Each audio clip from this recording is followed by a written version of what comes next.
Hello guys, magluluto tayo ng merienda at ito tamang-tama nakabili tayo ng saging na saba at ito ang ating vlog for today para sa ngayon araw.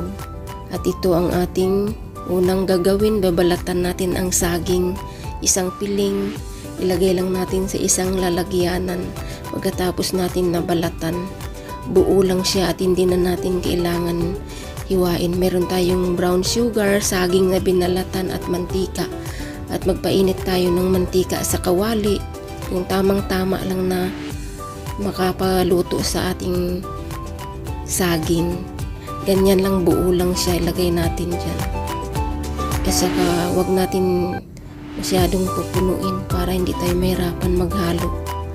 Ang gagawin natin dyan, pag ako kasi nagluto, pinapa-brown ko muna ang saging bago ko nilalagyan ng asukal para mas madali na natin mahango mamaya.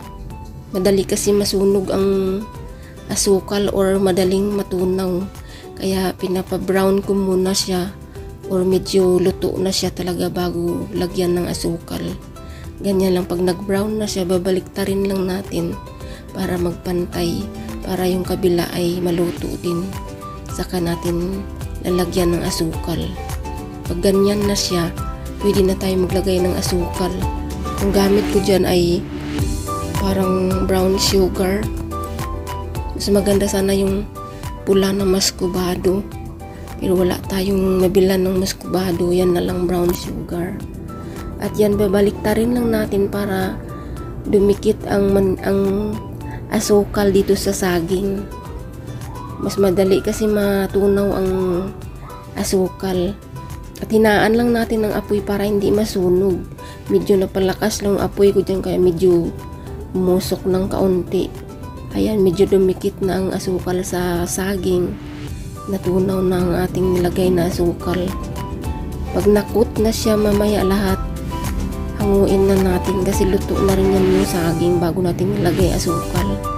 At yan guys ang ating vlog for today. Sa mga hindi pa pala nakapag-follow sa akin, please follow at saka pakisundan na rin ako sa ating YouTube channel. At yan lang ating mga ganap for today. Same lang yung ating upload doon.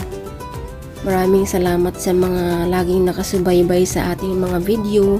At pag ganyan na guys, na-coat na lahat at medyo kulay brown na siya, hahanguin na natin at ilagay sa isang lagyanan na papatuluin yung mantika para hindi masyadong mamantika ang ating banana cue. At yan, nilagay natin sa parang rack siya. At gagawin natin, meron pala tayong barbecue stick. Gagawin natin parang barbecue, itutusok natin dyan yung saging. Nakagawa tayo dyan ng mga 8 barbecue stick na gamit natin dyan.